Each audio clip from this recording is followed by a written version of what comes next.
So it's early morning on race day. This is warm-up and it's pretty tense in there. They don't want us filming inside because this is their last chance. They had to pretty much completely rebuild the bike, had a broken chassis, a broken fuel tank, many other parts have been changed.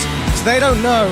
They haven't had a chance to test what their pit strategy is, what their fuel consumption will be. They're going to keep changing the fuel tank, and the riders need to feel comfortable that they can get on this bike and race for 8 hours. So it's pretty tense. How does it feel now that you know this is the setup that has to race? You know, it's still a big question mark on the bike, so it was perfect, little crash, and the bike was hardly destroyed, you know, total damage. So we tried to fix everything what we could see, replaced everything, but since the crash the bike have some issues, so it's a gamble, so I don't feel so comfortable at the moment. Unfortunately, I crashed yesterday night practice, so I'm really sorry to the team for the work. They worked until 3 in the night, so today was just to check the bike, and now we found the problem. Looking forward, tomorrow will be hot weather, so good for our tires, and yeah, hopefully we have a good race.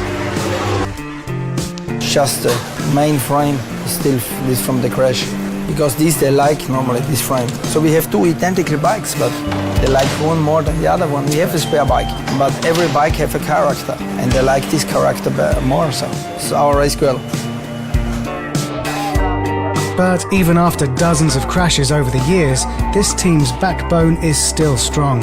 Rooted in the rolling Austrian countryside, Yacht's brand new home is a haven of expertise, friendship and understanding.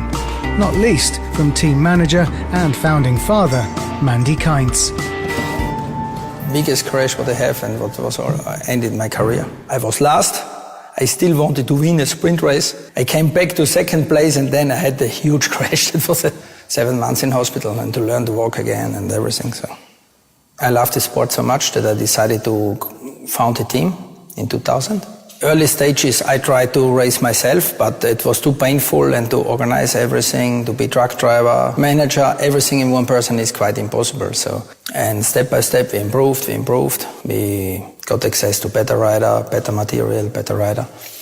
And finally we got in 2009 the first title.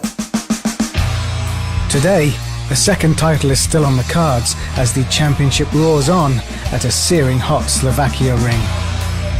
Well, the grid is assembled on a baking hot day here at the Slovakia ring. It's about 51, 52 degrees track temperature. Championship leading bike, the Suzuki over there, is way back in 5th on the grid.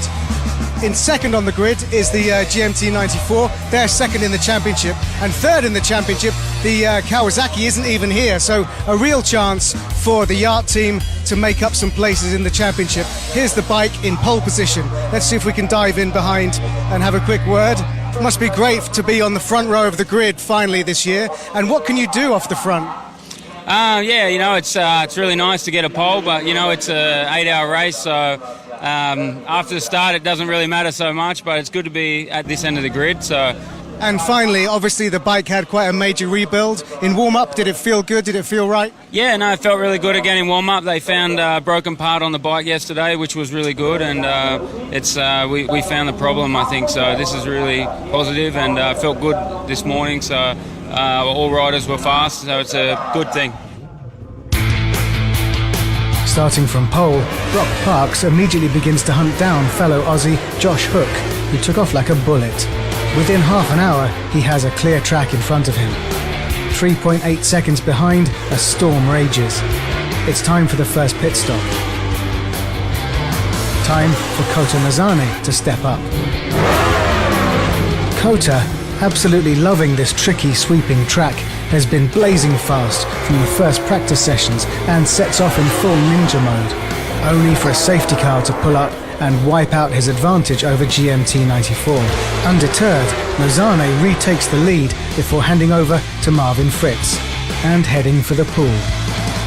走って結構自分の予想してたより結構気温も高かったですし、ちょっとその路面温度も高くて結構厳しかったんですけど、なんとかトップを守れて、ちょっとそこはまだ良かったかなと。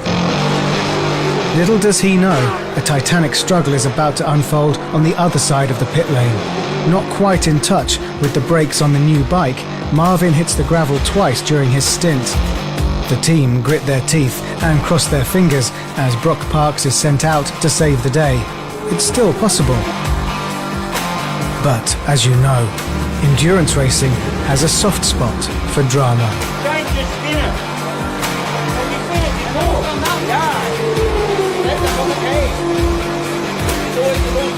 A part as modest as a chain bracket bolt can ruin your race in a snap. Back in the box for the second time around, seconds become minutes. Minutes that feel like hours. And when Marvin came in for his pit, didn't he? I think he said he thought there was something wrong with the chain. He heard already, but I didn't want to give up the lead or the victory, so we tried to continue, but it looked like it was not possible, so Brock had to come in. And we could see that Brock was frustrated when he went out. He was doing some great lap times, frustrated when he came in. How do you manage that side of things? Frustration is a quite positive description of his mood. So I think he was really pissed off. Laps behind their championship rivals, and with just over 2 hours to go, Team Yacht knows they've been robbed of a fighting chance. Still, they man up, setting times that would have won the race. Would have, could have, should have. The thing was, I spent 10 laps, I think, maybe riding around, letting them know about the problem. So when I came in, I was expecting the problem to be fixed and not sent back again. So that was the disappointing thing. But, you know, I just hope that we can, you know, turn it around in Suzuka and maybe something go our way. So Suzuka's, for me, the biggest race for the year, and I just want to go to Suzuka now and I have a clear head. So what should have been a Midsummer Night's Dream for the team has turned into a bit of a nightmare. Some positives to take away, of course. Some great, consistent lap times, some brilliant riding by young Kota Nozane, and the tyres performed brilliantly, but ultimately massive disappointment.